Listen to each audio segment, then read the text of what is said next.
Hello, everyone. Happy Wednesday. It's Moon Knight Day. So I watched the finale and I was very disappointed, very underwhelmed with several aspects of this episode. And I knew in my heart of hearts I would be because we were getting reports that this episode was going to be 42 minutes long, and it essentially was. Actually, I think it was even shorter than 42 minutes. And I'm like, why is the shortest episode of your season the finale? You have too much to wrap up for you to have a less than 42-minute finale. There's no way you can have a satisfying closure and conclusion to your story for season one in under 42 minutes. And it didn't happen.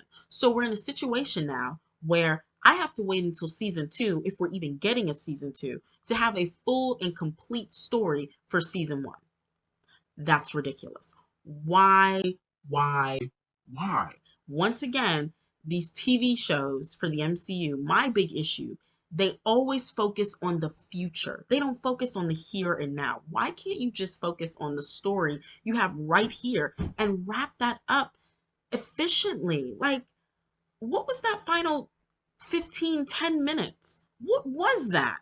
Are you telling me that's your conclusion to season one?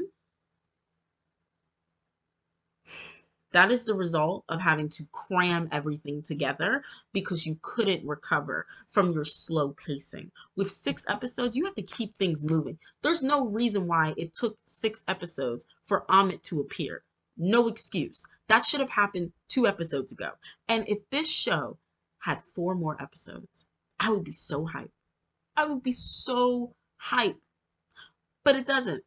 So now I'm sitting here like, what? Why? Several things didn't have any sort of payoff. You had all this buildup and it went nowhere.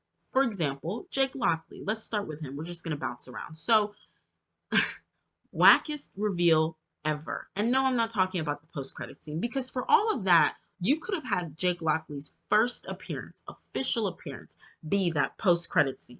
And then you just leave it at that. You didn't have to have all the build up between episodes 3 and 4 if it wasn't going to pay off by the finale. You had episodes 3 and 4. You hinted at him, it was clear as day.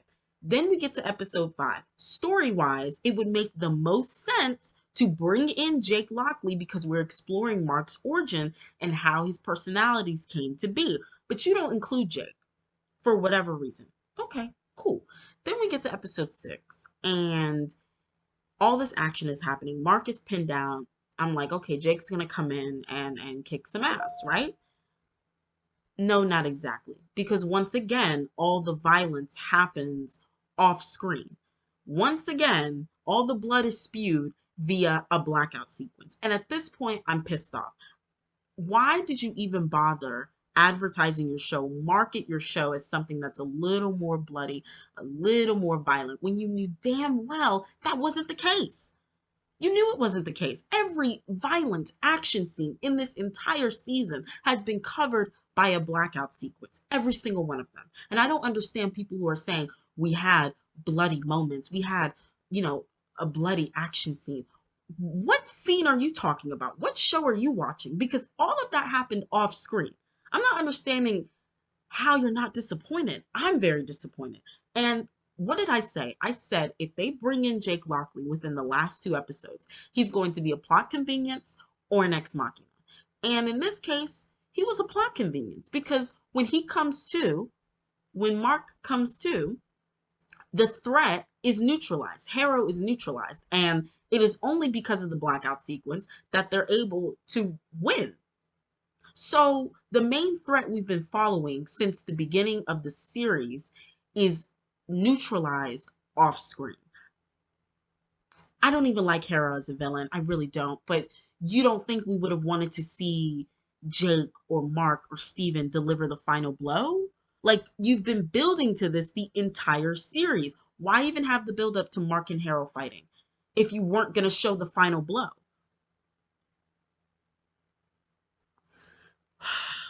Steven. So I loved Mark and Steven's relationship, right? In this episode. I mean, we have been building towards this. This is pretty much their arc. My issue is I don't understand why you killed Steven, quote unquote, if you were just going to bring him back, especially when it was set up in episode 5. Once you fall in the duat, that's it. Like, there is no coming back. So if you knew that you weren't really going to kill him, why did you even bother? Their arc was already coming to a nice close. That closure being what we had in episode 6. You could have kept him with Mark, have them be in the field of reeds, and work together to get out. Very simple. Because they were already coming to terms with each other's existence, learning to love one another and protect one another. And you see it in episode 6 because they switch effortlessly, which was like, and it made the action scenes a lot more dynamic than I was expecting. Um, but it's just like, why did you kill him off? And I'm not even surprised, really, because once again, an MCU character is killed just to be brought back immediately. So their death means nothing. So Layla was cool. I liked her being an avatar of Taweret, right? Her costume was dope. Her fight scenes were dope. It was giving plot armor, but so was Moon Knight, so whatever, right? Um, the action scenes were great. I felt like they were the best of the season, which makes sense because you kind of realize that for a lot of like the action scenes you see in the trailer, they pulled it from this episode, which is just sad. Like the bulk of your action happens in episode 3 and this episode. Correct me if I'm wrong. But that's just indicative of the lack of balance in your show. I mean, as much Mark and Steven exploration as we had, we should have easily had just as much Moon Knight in costume kicking ass. There was no excuse. So that was kind of disappointing. Harrow, hmm, the final 10 minutes, 15, utter nonsense. So this is where the cramming comes in.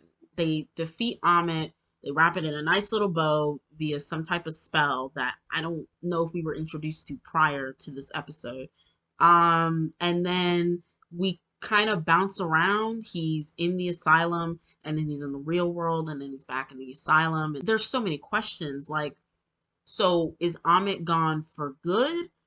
What happened to the other avatars of the Egyptian gods that were essentially killed?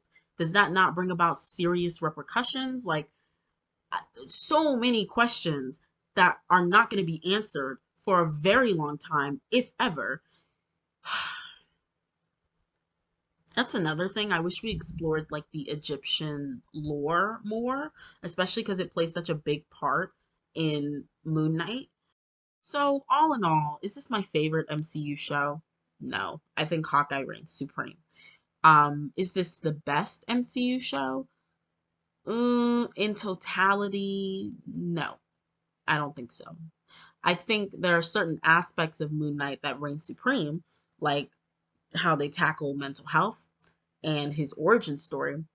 I think that's the best across the board with these shows. But when you step back and look at the season as a whole, the story to me took way too long to get where it needed to go for 6 episodes. So much so that, in my opinion, you really only need to watch 3 episodes to have a good understanding of Mark slash Steven and their relationship, Moon Knight and his relationship with Khonshu, and the overall plot with Harrow and Amit. You only need to watch episodes 1, 5, and 6. 2, 3, and 4? Nah, nah. But that's just me. So let me know what you guys thought. I'm signing off. Bye.